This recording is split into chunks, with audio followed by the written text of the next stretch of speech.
You can find it on any street in America. The storybook romance between the star athlete and the head cheerleader, who had a fairy tale wedding and then moved into their dream home. He is now climbing the corporate ladder, and she stayed home to raise their children.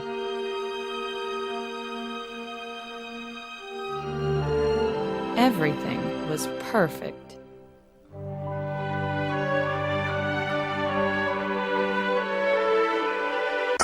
All right. So now we're going to tackle the answer to the big question: what is the big picture? Or better yet, what is wrong with the picture that I described in my first video? If you've been tracking with me, I talked quite a bit about some of the services that the internet offers and how it's matched up a lot of people. But we're gonna approach this now from a little bit of a different perspective. What are some of the problems that has been a result of online dating? Well, there's three I think that are big. The first one is it's played a contribution to the divorce rate. When we date, there's a lot of variables that happen.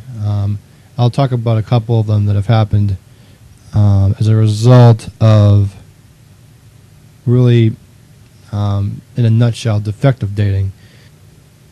But sadly, there's a lot of couples to this day that get together for one reason or maybe two reasons and think that everything's going to be perfect in their relationship, and they don't think about anything else. So here's an example. You might get together because you like video games, and all you do is just video games. Video games, video games, video games. And suddenly think you're getting really close, and you start to get all feely and fuzzy and touchy, and granted, I want these things, but not in the way I'm about to explain. So now your relationship is based on two little things, and you don't think about anything else, really, and think that everything else is going to be taken care of. Unfortunately, that's far from the truth, because when those things happen that cause arguments, it's like the slightest little thing that goes wrong just causes the person to run the other way. I think that's pathetic, and I think it's pathetic that it causes a divorce rate from that reason alone. But the number one reason that I would say a divorce rate happens is because there's too many relationships that are based on physical accoutrements. And I'll be happy to talk more about that in comments. But for now, let's go to the second point. Most businesses, they like to make a buck. That's all they ever like to do. And so they don't really care too much about matching people. Well, Match.com is actually smart about it. They actually give you a refund if you haven't found any matches at the end of the year. But most of them, other than Match.com, all they do is they just take your money. And let me quote what a friend of mine said about this. It's true that after you work so hard, there's a temptation, and some people give into it, and as a result, online dating services simply take your hard-earned money. Let me say that again.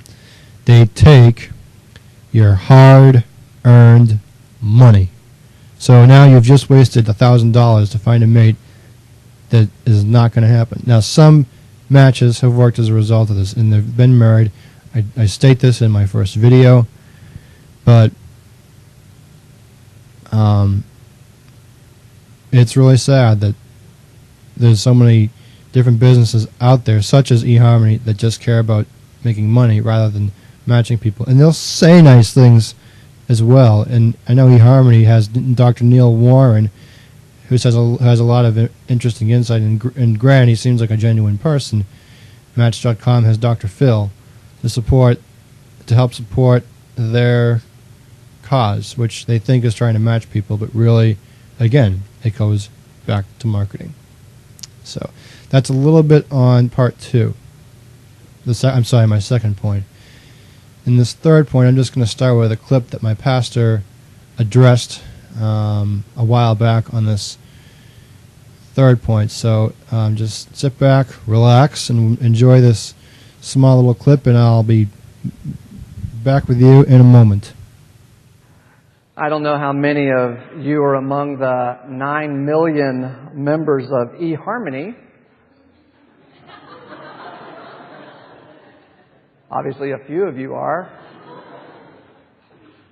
It's America's #1 relationship site, committed to helping you experience the joy and fulfillment that comes with every successful relationship.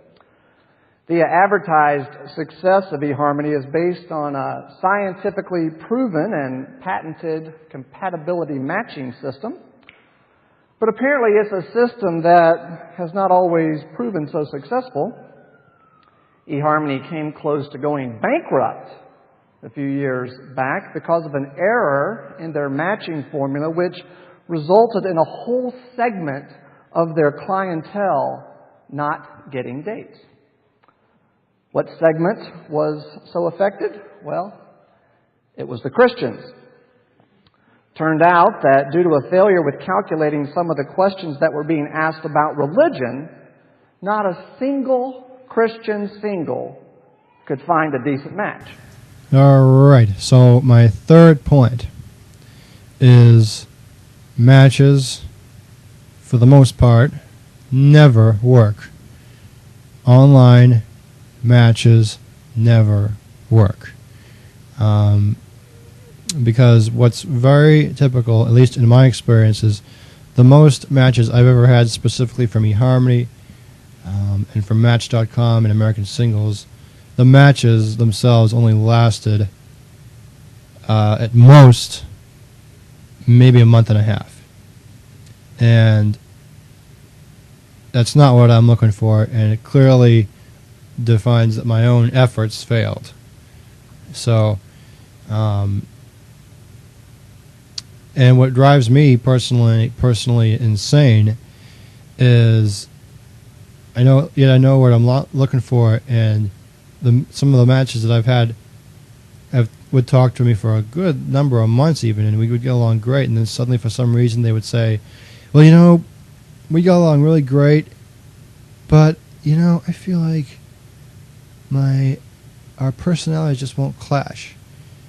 They try to look for something that's not going to work, and then assume that offsets the rest of the qualities that you found. And ladies and gentlemen, this third point is pretty clear, but the reason why matches never work is because you get afraid on one little thing that doesn't work out, boom, you're on to the next person, and again you're back to like my first video, trying to look for the perfect mate. Well, here's a news flash for you, everybody. The perfect mate, like we all think, really doesn't exist, and it never will. But my third video is going to describe the truth that I believe is the truth about how relationships can flourish and work really well. Now, I'm not trying to say that all matches don't work. Some matches don't work. I've had many matches that have not worked. And those of you out there that are frustrated with the experience, that's okay. Finally, I'm going to address some believers out there for a second. My pastor of my church mentioned that not a lot of Christians have met on eHarmony, at least according to statistics. I'm not saying that there hasn't been a match as a result of eHarmony. I know a couple people from my other church that got married as a result, but generally I would say it makes more sense to say that eHarmony, Match.com, or American Singles, or any other dating website really doesn't work. So that's a little bit on the problems of dating and relationships. So now my third video is going to have a startling surprise that's going to really make sense on what really does work, and it's something that's not going to be advertised fully to its extent that it is, but, or at least fully to the extent that it should be, but I think it's going to be a breath of fresh air for a lot of people. So I'm highly encouraging everyone that's been watching my first 2 videos to check out the solution, because it's going to be so unique. And I really want to get some feedback on it, whether it's negative or positive, because I'll be happy to explain these things as easy as possible. So that's it for part 2. Stay tuned for part 3.